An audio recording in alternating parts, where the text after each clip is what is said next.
Amen. Salamat po sa magandang mensahe ng awit. It is well with my soul. Hindi ko nagkakamali, ito ay nalikha dahil sa isang trahedya ng isang pamilya. So, ganun mo katindi ang mensahe ng awit. So, tayo po muna yung manalangin sa Panginoon. Pasalamat po tayo sa ating Diyos. Magpapasalamat po kami, Panginoon, ay ang aming Diyos na may-ari ng aming buhay. Salamat po na patuloy na kaming pinahiram pa ng buhay. Naniniwala po kami na kayo ang may akda nito. Ito po sa pamamagitan ninyo at para sa inyo. Nagpapasalamat po kami ngayong umaga. Kami bilang inyong mga anak, ay maaari niyo itong usapin, turuan. Kami bilang inyong mga anak, Panginoon, sa umagang ito ay nagpapasakop sa inyo. Nagpapakumbaga, Panginoon, at nais po namin pakinggan ang inyong mga salita. Ama naming Diyos, kayo ay Diyos na makapangyarihan sa lahat. At nagpapasalamat kami, Panginoon, ngayon din po umagang ito, na kayo ang aming magiging kagalakan. Salamat po, Panginoon. Pinupuri ka namin at pinasasalamatan. Hinihiling din po namin na kaming tulungan na isang tabi muna ang aming mga isipin, namang bumabagabag sa aming buhay, ngayon po umagang ito. At hinihiling po namin ang banal na Espiritu ng aming Diyos na tumilos at maghari sa aming pong kalagitnaan. Bigyan niyo po kami ng pusong bukas at hanggang magpatulog sa inyo. Sa inyo po ang lahat ng pagsamba. Salamat sa pangalan ng Panginoon Jesus. Ngayon po umaga, ang ating pag-aaralan ay medyo komplikado. Kasi conflict. Wala akong sasabi rito na hindi siya nagkaroon ng conflict. Maaari bago magpunta, dito ay nagkaroon ng conflict between your spouse, matigay sa inyong mga anak, maaaring biyanan, manugang. Araw-araw ay may conflict. Tama po ba? Kahit sa trabaho, may conflict. Sa school, hindi napakamaliliit lang, napakaliliit na bagay, minsan ay hindi pinagkakasunduan. Ang larawan po ay nagpapakita na sila yung nagbabate, pero parang sila may hawak na bomba sa likod. Kung minsan marami din doon sa atin ay may ganito mong kaisipan na nakikipagbati pero sa likod ng kanyang isip ay huwag ka lang makalingat-lingat. So, at yun po ay hindi magandang pagtingin at pag-aayos ng conflict. Kaya kung ngayong umaga, ang ating pag-aaralan ay magkasundo tayo. Maaaring sa umaga po ito ay iba sa atin ay lahat na may kasundo. Pero ang akin po lagi sinasabi, huwag po kayo mag-alala. Dadating din po na kayo ay mayroong hindi makakasundo. And I do believe na ito po mensahe ngayong umaga ay kailangan natin pare-pareho. Amen po ba? So magkasundo tayo. O sa panahon po ito maaaring meron kayong hindi kasundo. Pinakamahirap po sa buhay ng isang tao ay meron kang hindi kasundo. Lalo na pagkakasawa mo hindi kasundo. So sa amin, no, sa aming bahay, pagka daw ang tahimik, may nag-aaway. So wala ko kayo maririnig sa amin pagka kami ay medyo may kauntihan ang aking asawa. So kami may tahimik sa bahay. Si Prince lang ako maingay. Ang aming alagang aso. Pero sinasabi ko po ngayong umaga, napakahalaga sa atin na lahat ng tao ay atin doong kasundo. At sinasabi po ng Panginoong Jesus, kahit nga yung kaaway mo, ay dapat tayo yung kasundo. Mga kapatid, magkasundo tayo. Sa Nehemiah chapter 5, 1-19, kanina po ay binasa yung kung salita ng Diyos. Gusto ko lang pong balikan ang ating pinag-aaralan sa aklat ng Nehemiah. Kung nakatid po kayo sa unang kabanata ng Nehemiah, pinag-aralan po natin na si Nehemiah ay humarap sa isang personal challenge. Ano po ang challenge sa kanya? Nung marinig niya ang nangyari sa wall of Jerusalem, sa gates, wasak ang muog, giba ang mga gates. So nakaranas siya ng personal challenge. At alam natin, sabi ng salita ng Panginoon, chapter 1, verses 4, 5, 6, 7, hanggang sa mga sumunod na talata, he sat down and wept and then broke out into prayer. So sinasabi ng salita ng Panginoon na nung marinig niya, siya ay napaupo, napaiyak, ng lumo, siya ay nanalangin sa Panginoon. Chapter 1. Then chapter 2, naranasan po niya yung political challenge. Ano yung challenge niya sa chapter 2? Ito na, siya ay tinanong ng hari, o nagsilbi siya sa hari as a cupbearer. Then, nung siya ay makita ng hari na malungkot, tinanong siya ng hari, ano nangyayari sa'yo? Bakit ka malungkot? Anong kailangan mo? Then nagkaroon siya ng challenge na harapin ang hari sapagkat that time, yung panahon yun, kapag umarap pa sa hari na malungkot, pwede kanyang ipapatay. Pero sabi ng salita ng Panginoon, siya ay tanungin, anong gusto mo? Sabi ng salita ng Panginoon, siya ay nanalangin sa Diyos bago siya nagsalita sa hari. Then chapter 3, alam natin na naranasan niya yung sa administration. Nag-deploy siya ng mga trabahador. Kung sino ang gagawa ng ganitong wall, o sino ang gagawa ng ganitong gates. So, lahat ng lugar ay kanyang pinaglalagyan ng mga tao. At naranasan niya ang pagiging administrator, mahusay na administrator sa chapter 3. Then chapter 4, alam natin na habang umuusad po yung gawain, ano ang nangyari? Nakaranas sila ng discouragement. Discouragement kanino? Sa kanilang mga kaaway.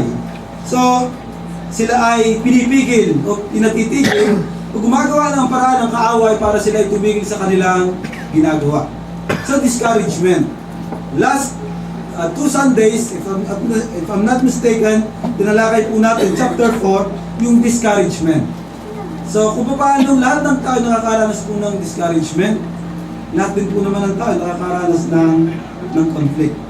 So makikita po natin sa Bible, kung inyo mabasahin from Genesis hanggang sa katapos-tapusan ng aklat ng Biblia, napakarami pong sinaysay ng mga tao ng mga may conflict. At yung iba'y nauwi sa patayan, like Cain and Abel. Alam mo natin yung istorya sa Genesis chapter 4, nagkapatayan yung magkapatid. Namatay si Abel, pinatay ni Cain. Then alam natin yung problema ni Jacob at saka ni Esau. Kasi naman may magulang, may ina, may favoritism. Alam natin yung istorya na noong bibigyan na ng blessing, sabi ni Rebecca, o nung inay ni Jacob, ay mabibigyan ng blessing at siya humingi ng ganitong pagkain. So ginawa nung inay ni Jacob, dinamitan siya ng katulad ni Esau. Conflict. Then, naranasan din natin at nakita sa salita ng Diyos sa Genesis, yung kay Joseph and his brother, yung conflict nila. Alam natin yung story ni Joseph and ang kanyang mga kapatid. Hanggang siya nakarating ng Egypt. Si David, si Saul. Alam natin yung istorya nung siya ay gustong ipapatay si David gustong ipapatay ni Saul dahil ayaw niya na may papalit sa kanyang trono. Even in the New Testament, si Paul and Barnabas, alam natin, pinag-awayan nila si John Mark. So dahil si John Mark, iniwan si Paul sa ministry, so hindi pumayag si Paul na isama uli si John Mark. May conflict. Alam natin, sa Acts chapter 15, meron din po conflict ang iglesia between Gentiles and Jews. Na parang sinasabi nila, para maging Kristiyano itong mga taong ito, kailangan nilang sumunod sa mga tuntunin ng Hudyo. May mga conflict. Kahit nga si Pagong at si Kuneho, di ba? Yung natin yung istorya, yung nanalo si Pagong. Nag-contest sila kung sino mabilis. Alam natin, nakatulog si Kuneho, at nanalo tayo si Pagong. Kahit nga sa hayop, may conflict. How much mo sa tao, no? At pinakamahirap po sa tao ang mag-ayos ng conflict. Mga kapatid, sabi nga po, conflict is a part of life.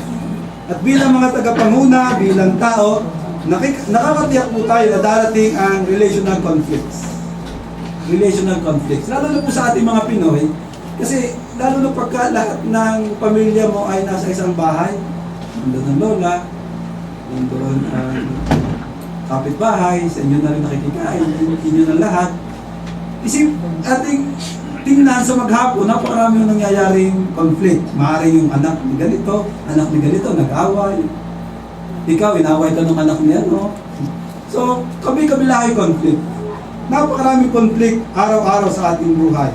Sabi nga po, in fact, the tension that comes from conflict can be healthy and beneficial to growth if dealt with correctly. Nagiging kapakipakinabang po ito kapag hinarap ng maayos o ng tama. Ang sabi po ni Jean Barner, sabi niya, Barnier, communities need tensions if they are to grow and deepen. Tensions come from conflicts. A tension or difficulty can signal the approach of a new grace of God. But it has to be looked at wisely and humanly. So ang conflict po ay hindi masama, kundi ito ay nakakatulong sa atin para tayo ay lumago at mas makilala natin ang isa't isa at tayo pare-parehong lumago sa Panginoon. Ayaw natin sa hindi talaga namang may conflict kasi magkakaiba ho tayo. Tama po ba? Sa maghapon, lagi kung meron kang magkakaroon ng conflict. Alam mo natin, dito po sa chapter 5 na ating binasa, during his Nehemiah's major effort to rebuild the wall of Jerusalem, Nehemiah confronted a socio-economic crisis that had deep moral implications. So meron siyang hinarap na socio-economic. Yes, they had overcome discouragement in chapter 4. Na-overcome po nila yung discouragement. Pero in chapter 5, another problem ang lumabas po dito sa talata na ating pinag-aralan. Mapapansin po natin sa chapter 5 verse 1, look at your Bible, it says, sabi dyan, dumating ang panahong ang mga pangkaraniwang mamamayan, maging lalaki o babae ay nagreklamo laban sa kanilang kapwa Hudyo. Mapapansin po natin diyan yung salitang laban o against. So, nangangulugan na talaga may conflict sa chapter 5. At kung makikita po natin, ang conflict ay hindi po mula sa labas, kundi ito ay mula sa loob. Mula po sa kapwa Hudyo at hindi po mula sa ibang lahi o nasyon. Alam mo natin sa chapter 4 verse 19, yung mga tao ay talagang tuwag-tuwa silang sumagot o gumagawa ng kanilang tungkulin o ng mga trabaho niatang sa kanila. They have the great work for the great God in chapter 1 verse 5. At chapter 1 o chapter 5 verse 1, sabi dyan, the men and their wives raised a great outcry against their Jewish brothers. So kung isipin ho natin, napakaseryoso ho nitong reklamong ito. Bakit ho? Dahil sa chapter 1, nagreklamo ang mga lalaki, o chapter 5, verse 1, nagreklamo ang mga lalaki at kasama pa yung kanilang mga asawa. Pagkasama ng mga asawa, iba na kampihan na. O iba na labanan yun. So, iba ko magalit ang mga babae. Ayon sa kanila. Pero mga kapatid, dito iba talagang malaking problema, hindi maliit na problema, malaking problema kasi nga kasama nila yung kanilang partner sa buhay. At ngayon, tingnan mo natin, nagkakaroon ng conflict kapag may pangangailangan o kapag may panahon ng kawalan. Nagkakaroon po ng conflict kapag po mayroong pangangailangan sa panahon ng kawalan. In verse 2, look at your Bible, sabi rito, may nagsasabi ng ganito, ipinagpalit namin ang aming mga anak upang makuha lamang ang trigong aming makakain. Ipinagpalit namin ang aming mga anak upang may makuha lamang kami trigo na aming makakain. At yun po may katotohanan na kapag may panahon ng pangangailangan o sa panahon ng kawalan, doon po may conflict. Lalo na po pagka yung pera ang kailangan, di ba, kadalasan yung pinag-aawayan ng mga mag-asawa. Tama po ba, mga mag-asawa? Isa lamang sa pinag-aawayan. Hindi po siya sabing yun lamang. Isa sa pinag-aawayan ng mga mag-asawa ang pera. At ang kawalan ay ito po isang bagay na pinag-aawayan din. Di ba pagka talagang nasa crisis, emergency, kailangan mo ng ganito at pareho kayong wala? Ay, ano gagawin kayo? Wala nga. Di ba nagkakaroon ng conflict sa panahon ng pangangailangan? At yun makikita natin sa verse 2. So, Mapapansin natin dito na may mga pangailangan ng ilang mga tao o mga Hudyo. Then pangalawa, lumalabas po ang conflict kapag ka po nasisikil ang karapatan. Sa verses 4 and 5. At yung titingnan dyan, sa 4, may nangungutang na nga para lamang may maibuwis.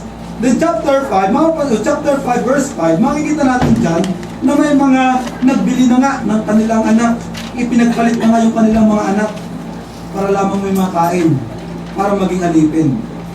At yun na hindi po nararapat sa mga Hudyo. Ang sabi nung sa Exodus, kung mabasahin po natin, sinasabi doon na hindi po pwedeng magbili o gawing alipin ng ibang bansa ang mga Israelita. So, kapag nasisikil ang karapatan, meron po conflict. At yun po may katotohanan sa atin. Kahit nga po yung isang ruler na lupa, na daig ka, di ba, hindi ka papayag na ibigay yun kasi yung pagkakaroon na naman 1 kilometro tapos isang ruler ay napakalaking different, napakalaking kahalagahan mo noon. So pagka ako nasisikil ang karapatan, doon na nagkakaroon ng conflict. At tayo pa naman, napakarami nating karapatan. Napakaraming karapatan. Kapag ako nayuyurakan yung ating pagkatao, yung ating karapatan, doon na nagkakaroon ng conflict. Ano po ba may katotohanan? Nagtrabaho ka tapos hindi ka sinweldohan, hindi magkaroon ng conflict. Kapag nasisikil ang karapatan. Pangatlo, kapag ka iniisip ang sarili, o yung personal interest. So nagkakaroon po ng conflict kapag iniisip natin o pinapahalagahan natin ang ating sarili. Yung ating meron tayong mga personal interest. Turuin po natin sa chapter 5, verse 5, may mga tao pa rin talaga na talagang nagkakaroon sila ng panlalamang. Ang sabi ng chapter 5, verse 5, hindi ba ang aming pangailangan ay tulad din ng iba? Wala namang pagkakaiba ang aming mga anak sa kanila. Take note, pareho po itong Hudyo. Ngunit narito, napipilitan kaming ipailipin ang aming mga anak. Ang iba naming anak na babae, alipin na. Wala lang kaming magawa pang iba. Pagkat ang aming mga bukirin at mga ubasan ay hindi na amin. Grabe ho yung kanilang kalalagayan. Talagang walang-wala sila. Ubus yung kanilang lahat na meron sila. At ito po yung nangyayari. Nagkakaroon ng conflict kapag iniisip natin yung ating mga sarili. Yung ating personal na interest. When our minds focus on material gain. At yun po yung may katotohanan. Once na inisip po natin ang ating sarili na lamang sa iba, nagkakaroon ng conflict. Kaya po, ang payo, isipin natin ng iba.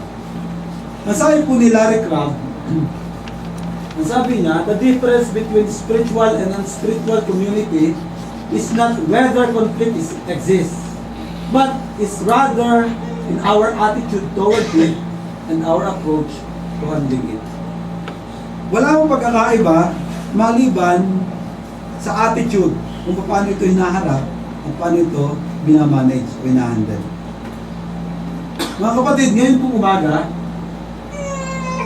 ang mensahe po natin ay kung sakali man dumating na yung conflict.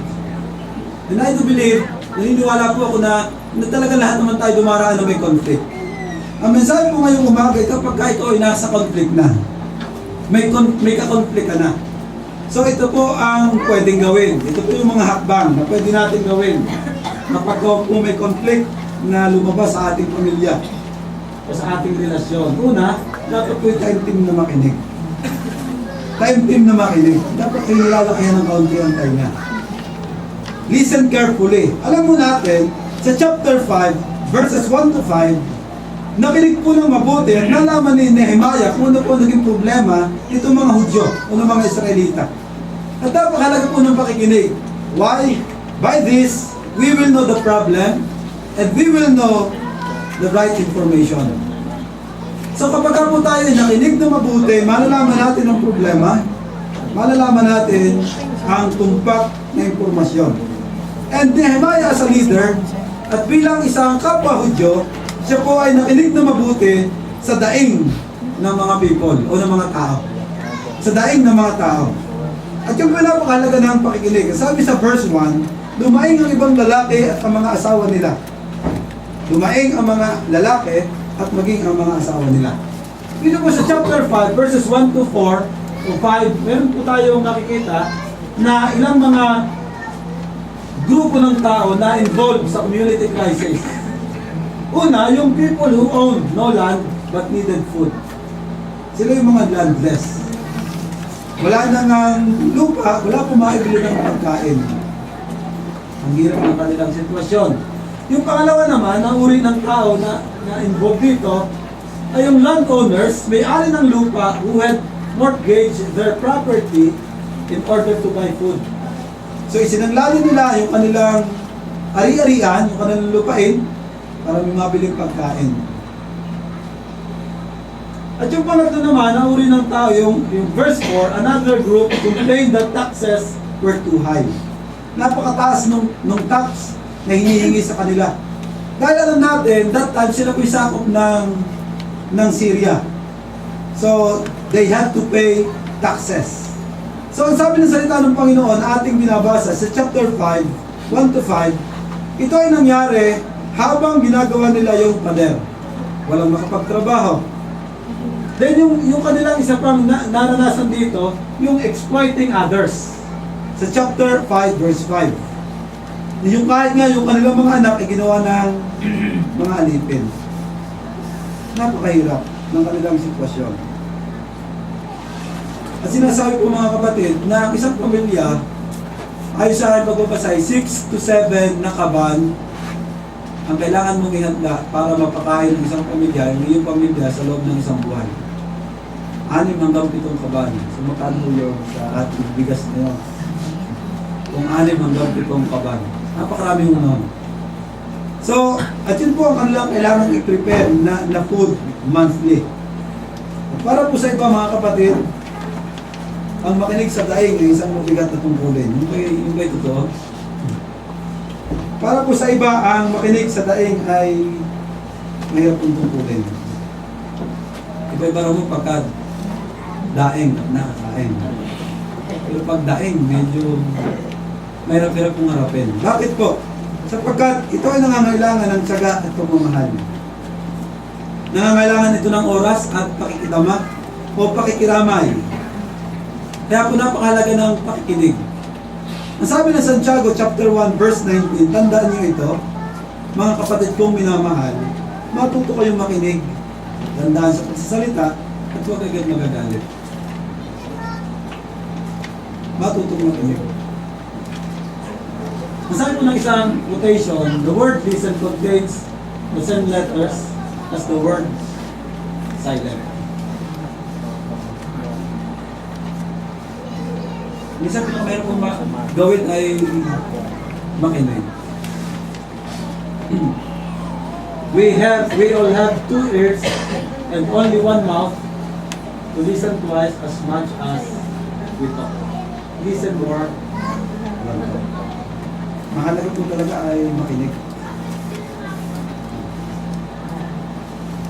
Meron po yung may kausap ka na pag may kausap na siya ang liban. Nakaranas po ba kayo ng tao na nakikita? Naalala ko yung isang prayer meeting namin. Isang pastor, nagkwento patay na siya. At ini-assign mo sa amin ng yung CBC prayer meeting. O ito ang pag-pray nyo, Luzon. So discuss namin ang Luzon. At mag-pray no, sabi niya, ay sige, pag-pray natin ng Mindanao. So kakaiba naman ang nangyayari sa amin. So, sinabi na nga na ito ang pag-pray, pero iba yung kanyang nasa isip. Marami yung tao ay may ganitong kalalaga. Yan yung bang ayaw makinig. Kung nakaranas kayo ng may kausap na hindi pa kayo post, tapos ay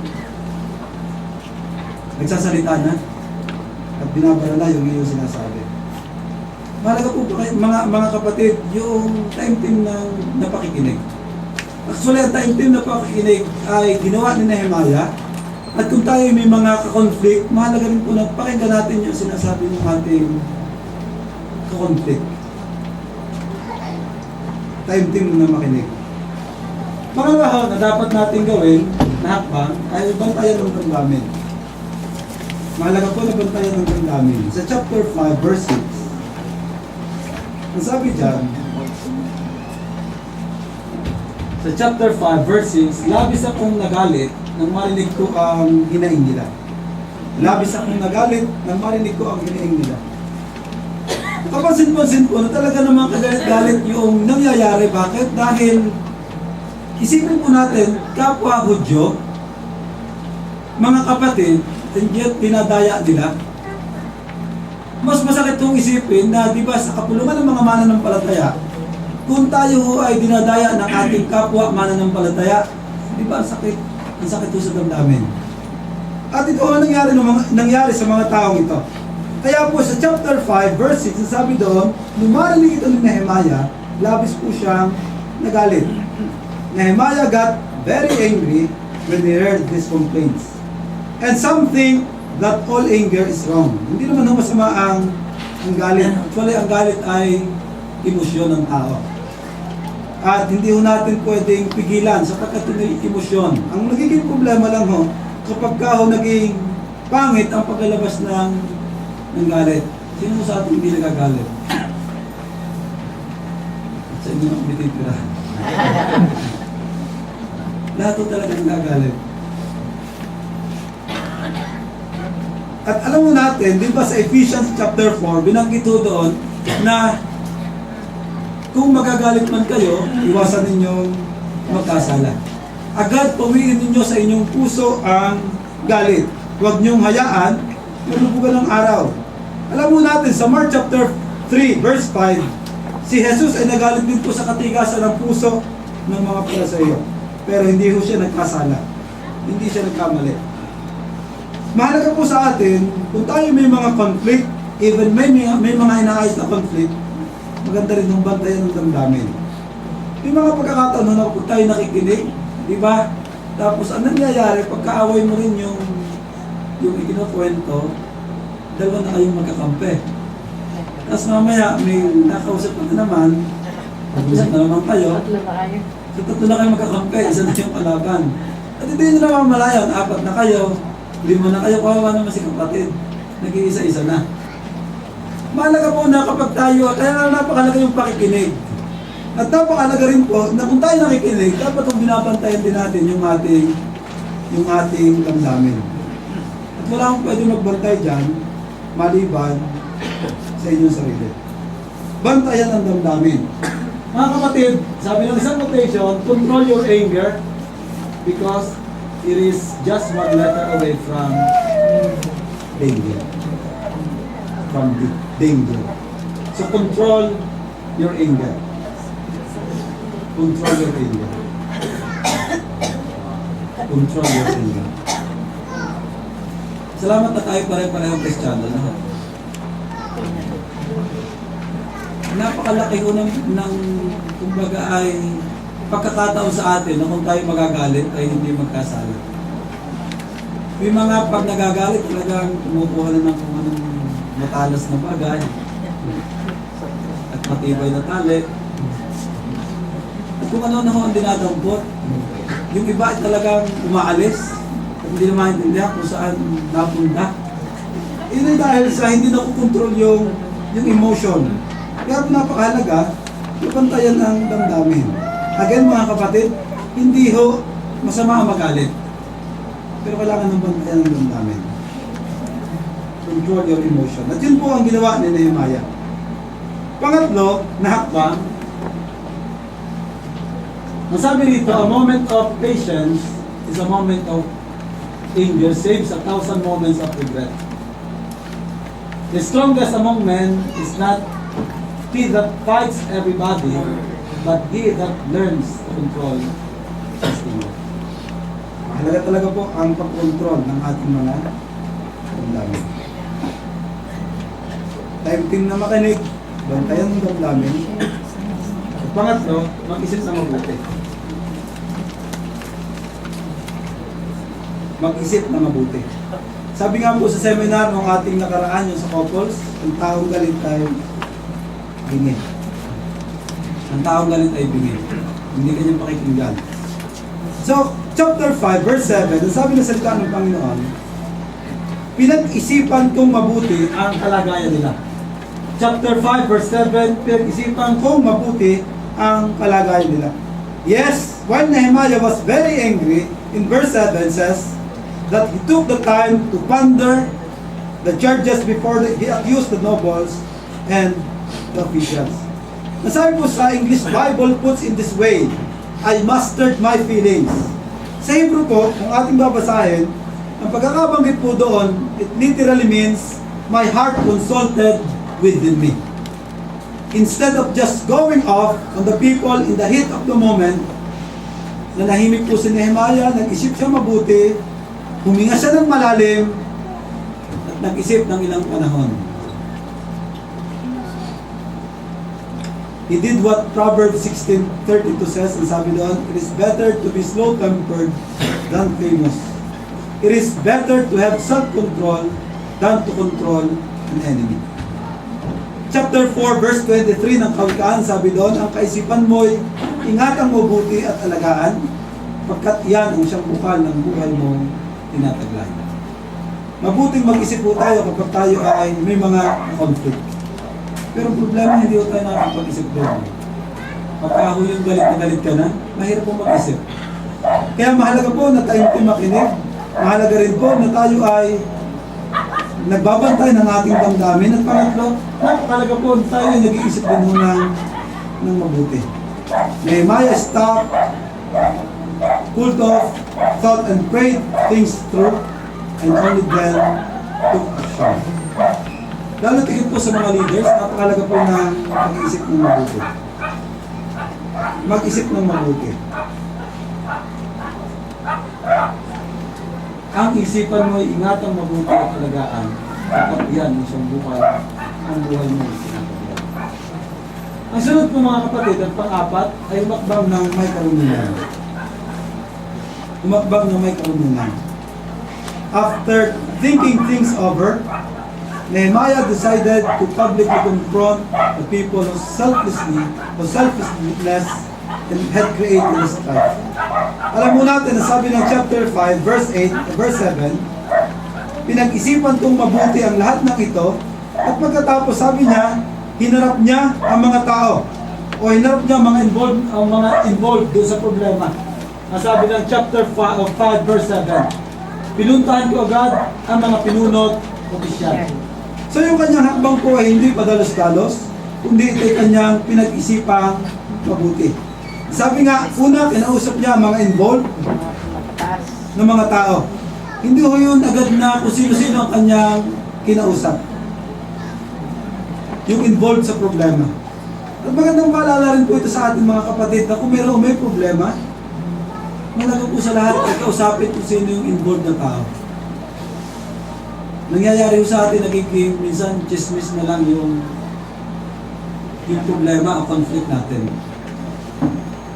Pagkatapos, kinausap niya ang buong kapulungan sa chapter 5, verse 7, ang sabi po ng talata, sa last part ng chapter 7, kaya tumawag ako ng pangkalatang pulong. Pinatipon ko agad ang mga tao para sa isang pulong.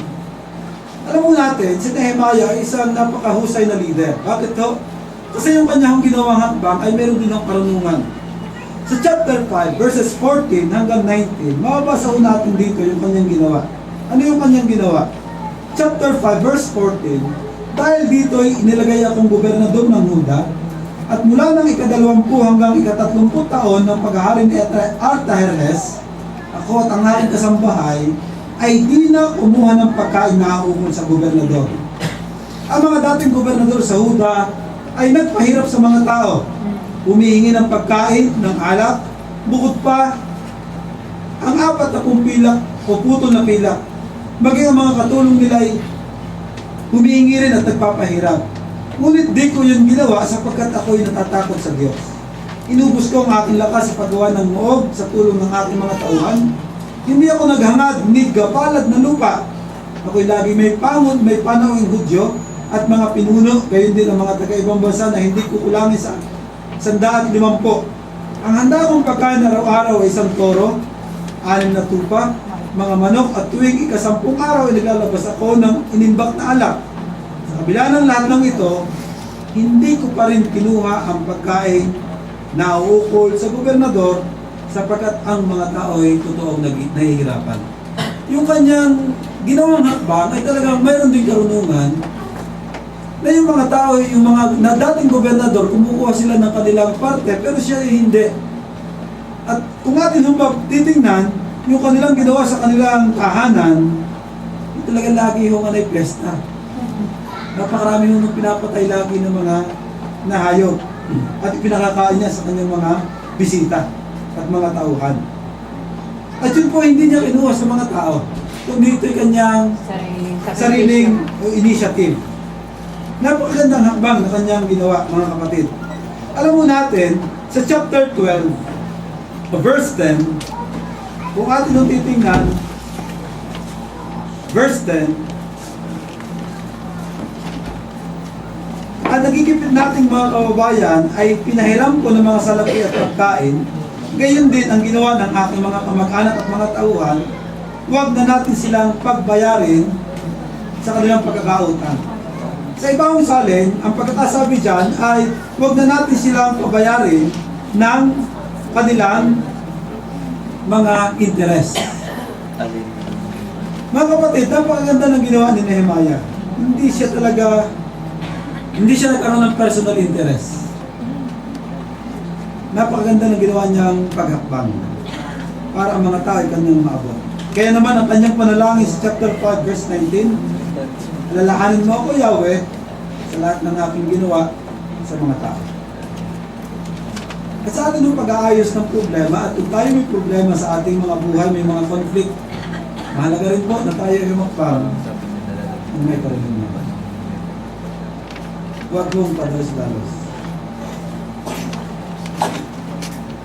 Ang panghuli, maging maingat sa pananalita.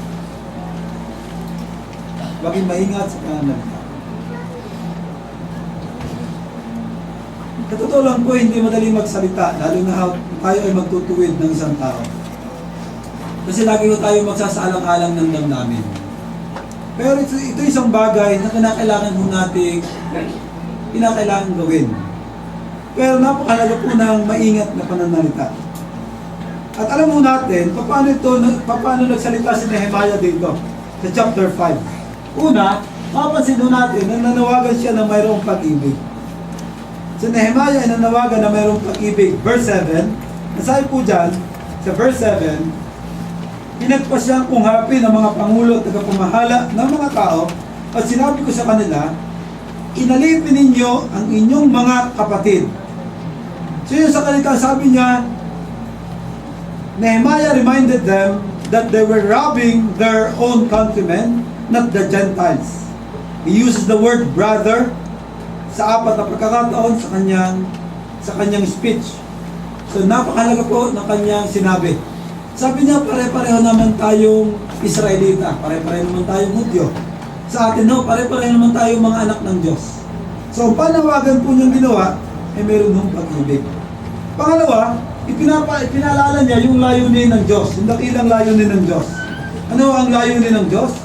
Alam mo natin, sa chapter 5, verse 7 o verse 8, nasabi dyan, sinabi ko, sinikap nating mapalaya ang ating kapwa Hudyo na naipagbili sa ibang bansa. Bakit naman ngayon pinipilit nating ipailipin ang inyong kababayan sa kapwa Hudyo? Hindi sila makakibo. Walang masabi ang mga tao. So mga kapatid, sabi ng salita ng Panginoon, ipinaalala ni Nehemiah yung ginawa ng Diyos sa kanila. Una sa Egypt, nung sila itubusin. Pangalawa, alam nilang sila ay sakop ng Babylon, pero ngayon sila ay nakauwi na sa kanilang sariling bayan. Ipinaalala nila ang dakilang layunin ng Diyos. At panghuli, ipinaalala niya ang salita ng Diyos. Ano po ang sabi ng salita ng Panginoon sa chapter 5, verse 9 and 10. Ang sabi dyan, mali ang inyong ginagawa, patuloy ko. Dapat kayong matakot sa Diyos at gumawa ng mabuti upang di kutsain ng mga hintil. Ang nagigipit nating mga kababayan ay pinahiram ko na ng salapi at pagkain.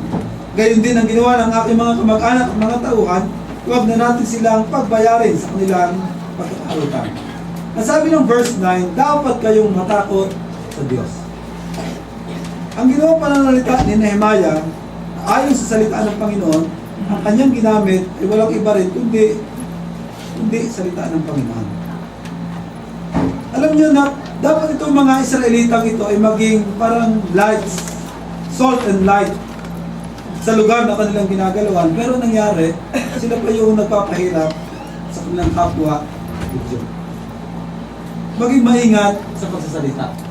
Sabi ng isang quotation, be careful with your words. Once they are said, they can be only forgiven, not forgotten. Kasi meron nung iniiwang sugat ang mga salita na ating nabibitawan. Kahit kung bata ka na hanggang ngayon, minaalala ka pa rin salita ng magulang mo na lalo na pag masakit, na hindi mo makalimutan hanggang sa ikaw ay lumaki. Kaya napakalaga po mga kapatid yung salita natin. Ito po ay ginawa ko sa isang website, www.hispeace.org, yung conflict and slippery slope. So meron daw po tatlong pagharap sa conflict. Yung una raw po yung escape response. Sa escape, meron daw po tatlo.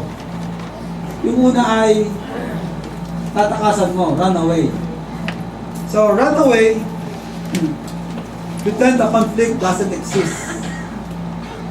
So yung blame game, ito ay sinasabi na inilalagay mo ang responsibilidad sa ibang tao. Yung conflict, salit na aminin mo na ikaw ang mali, ang nangyayari ay ikaw kasi, siya kasi. So biniblame mo yung ibang tao. So yung pangatlo naman, denial. Ang denial, run away from the reality of the conflict. Tinatakbuhan, run away. So, ang denial ay pretend the conflict doesn't exist. Yung parang walang conflict. So, escape. At hindi po ito magandang pagharap. Yung pangalawa naman ay yung attack. Ano yung attack? Put downs. Yung put downs ay say hurtful or threatening things to someone. Yung pagsasalita ng mga nakasasakit na salita. Gossip o chismis. Talk behind the person's back to damage his reputation. Marami kahit mga mananampalataya ay na-involved dito. Hindi ka nga nananakit pero hindi chismis ka naman. Chismis. At yung panghuli, yung fight. Yung fight, use physical force to get what you want. So ito na yung nananakit.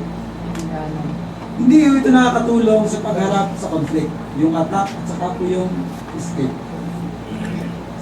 Bilang mga mananampalataya, tayo po tinuturuan ng Panginoong Jesucristo na i-work out ang ating mga conflict. Sabi nga ay win-win solution. Una, overlook. Ano yung overlook? Decide to forgive. Decide to forgive. Kailangan po pagdesisyonan talaga na magpagkawan. Pangalawa, talk. Talk it out. Confess your sinful choices and confront in a kind way. Wala naman ang bagay na hindi na pag-uusapan. Amen po ba? Amen. Kung yun yung mga mag-iinom, ay ayos lang. Basta may pinaiikot, ay makain kundihan. Di po ba tama ako sa mga mag-iinom dati? Kakaintindihan ako, basta may pinaiikot sa lamesa, masakit sa lalamunan. Kaya kung matutulog tayo, mayroong Kristo sa ating puso para prayer. Lahat ng bagay na pag-uusapan. At yung pangatlo, get help. Humingi ng tulong. Coaching, mediation, or arbitration can help to solve conflict. Ang tanong sa atin ngayong umaga mga kapatid, meron ba tayong mga conflict? Meron ba tayong mga kapatid sa Panginoon na meron tayong hindi pagkakaunawaan, hindi tayo magkasundo? Hindi magkasundo sa pananaw sa buhay. Kahit nga sa school, di ba, napakaraming hindi makasundo. Kaibigan na may gustong ganito, ikaw ay ayaw mo naman. Teacher. Professor, hindi makasundo. Wala na magagawa doon. Lamang sila. Pero mga kapatid, ang conflict ay isang paraan upang tayo lumagaw sa Panginoon. Amen po. Pero ang nagiging problema lang ho kapag ito ang ating ginagamit ng paraan, yung escape at saka po yung mata, hindi ito makakatulong sa atin. Pero kung atin ang gagawin ay work it out, lalo na ho kung sa buhay mag-asawa, sa buhay bilang isang pamilya, sa pagbiyanan, sa magmanugang, yan ho ang mga bagay na minsan madalas nag-aaway. Naalala ko nga ho na ako'y umabay sa kasal sa isang probinsya. At pagkarating ko sa bahay ay, siyempre, probinsya ko siya. So pagdating mo sa bahay, tapos ng kasal, tutulugan na kami. At yung nanay, nangihingi ng plato. Nangihingi ng plato doon sa bagong kasal. Ay kanyang anak ay lalaki. Nangihingi siya, pwede kang humingi ng plato kasi wala na nga ng plato sa kanila. Sabi yung mga regalo. Sabi nung babae, nung manunong na babae, hindi yung pwede. Kasi may mga pamahiin daw sila. Ito naman pinag-awayan ng ano. Pinag-awayan mo ng dalawa. Kami nasa gitna ako para nakita sa sala. Nagtatala kami mag-anugang. Hindi bagong pasama. Ang pinag-awayan ng mga bata. Napakarami yung karasan. At kung magbabanggit ko tayo ng karasan ng pinag-awayan, na may kwento rin yung sa akin, unang kasal, kahit nga po yung pagpapatay ng ilaw sa tutulog na, pinag-aawayan din ng mga kasawa. Ilaw na po yung papatay. Dahil may unang nakahiga. Ayaw na bumangon. Hindi pinag-aawayan. Konflikt ko yun. Hindi ko makarasan yun. Nagkwento yung aking professor ng service ko. Pero medyo mga kapatid, maaaring maganda ang ating relasyon ngayon, pero minsan nauuwi sa hindi magandang konklusyon o resulta. Dahil may mga conflict na yung pinagdaraanan. Pero sa atin, bilang mga manampalataya, maganda kung may conflict. Amen po ba? Maganda kung may conflict kung haharapin mo na mabuti. Mahalaga ko sa lahat, ito dapat natin gawin. Kung may conflict ko, mga kapatid, dapat i-time tayo makinig. Marutos tayo makinig naman. Sabi mo nga sa iyong katabi, makinig ka naman. Ako muna. Pangalawa, mahalaga po ay bantayan ng damdamin. Mahalaga po na binabantayan ng damdamin kasi wala nang makakasupil niya kundi kayo. Bantayan ng damdamin. Pangatlo ay mag-isip na mabuti. Papur-isip na. Huwag mong mag-iisip ang gutom. Galing. Humakbang na may karunungan. Panghuli, maging maingat sa pagsasalita. I do believe na itong limang ito, kapag may conflict at ginawa natin, maayos po ang conflict. Niniwala po ba kayo?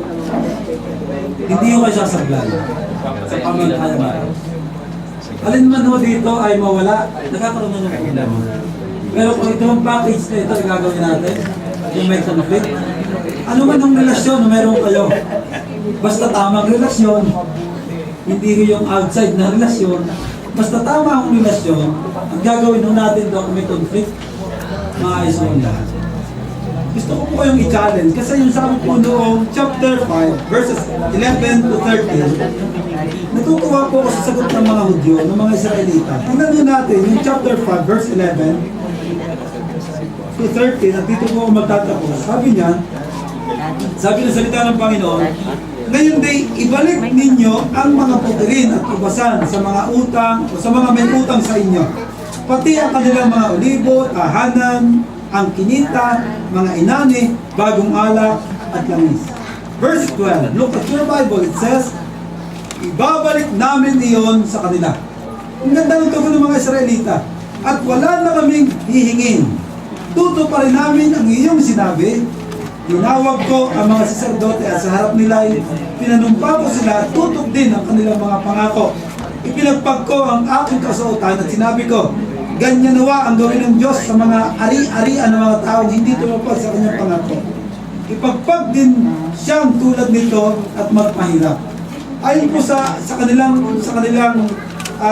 tradisyon o sinasabi na sa tanong ng Panginoon, ang pagpapagpag po ay simbolo na mawawala ang lahat sa iyo pag hindi mo ginawa yung iyong ipinangako. Ang sabi ng salita ng Panginoon, na naro ay sumang-ayon at sinabi, siya nawa, purihin nila si Yahweh, pinurin nila si Yahweh, at tinupad nila ang kanilang mga pangako. Alam niyo, napakaganda ng tugon ng mga tao. Bakit nung una may problema sila, mga manlalamang sila, nanlalamang, pero alam niyo, nung marinig nila ang salita ng Diyos, ginawa ni Nehemiah ang kanyang bahagi. Ang ganda ng tugon ng mga tao. Tumugon sila ng positibo sa salita ng Diyos. Ito po ang challenge sa atin ngayong umaga, mga kapatid. Na every time na kung tayo may conflict, kung tayo ay kinausap man, pinagsabihan man, ay makinig naman ako kayo. At tumugon. Amen po ba? Amen. Kasi habang tayo nasa lupa, talaga mga tayo lagi makikiskisan. Lagi ko tayo magkakaroon ng hindi pagkakaunawaan. Yun ay totoo yun. Hindi tayo makatakas doon. Gusto niyo makatakas? Ito natin pinunod ng Lord. Pero bakit narito tayo, magtsatsagaan mo tayo sa isa't isa. Magtsatsagaan mo tayo sa isa't isa. Magtsatsagaan niya yung mga katabi.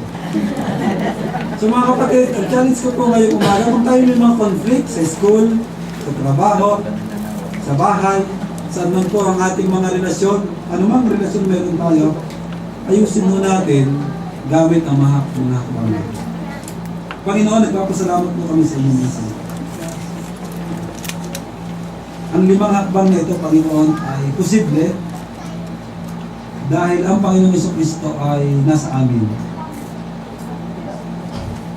Binayaran ng Panginoong Jesucristo ang aming mga kasalanan upang kami rin naman, Panginoon, ay magpatawad.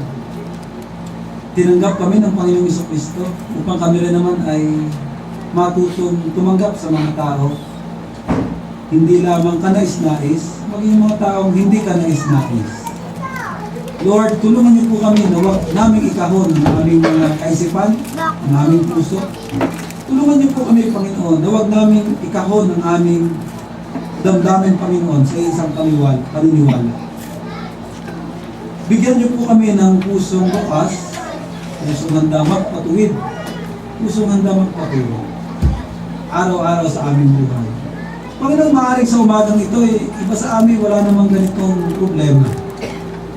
Pero alam namin, Panginoon, wala nakapagsasabi dahil anytime pwede kami magkaroon ng taong pwede maging conflict namin, Panginoon. Pakitulungan niyo po kami, Panginoon. Kayo po na aming Diyos, ang aming inaasahan sa aming buhay. Lord, i-bless niyo po, Panginoon, ang GBCC. I-bless niyo po mga kapatiran, Panginoon. Patawarin niyo po kami, Panginoon, bilang iglesia, na may mga salita rin kami, Panginoon, na sinabi sa aming mga kapatid, hindi man directly, pero may mga salita kami na minsan ay kinismis namin, Panginoon. sa ikasisira ng ibang tao. Inyo kami patawarin. At tulungan niyo po kami, Panginoon, talagang mag-isip na mabuti, matutong makinig. Tulungan niyo po kami, Panginoon, na humakbang na may karunungan. Lahat ng ito, Panginoon, ay kaya namin gawin dahil lamang sa inyo. Dahil lamang sa inyong biyaya. At ang inyong biyaya ay naging sapat kung kami may mga conflict, Panginoon. Lord, hindi namin hinihiling na alisin niyo po ang conflict. Hindi, kung may conflict man, hiyayaan niyo po kami ng kalakasan. Hindi kayo aming mapagtagumpayan. Panginoon, salamat sa inyo. Pinupuin namin kayo at inasalamatan. At amin pong inaayayahan at inaasahan na kayo po ang maghari sa puso't buhay ng inyong mga anak. Kung aming panalangin sa pangalan ng Panginoon Jesus.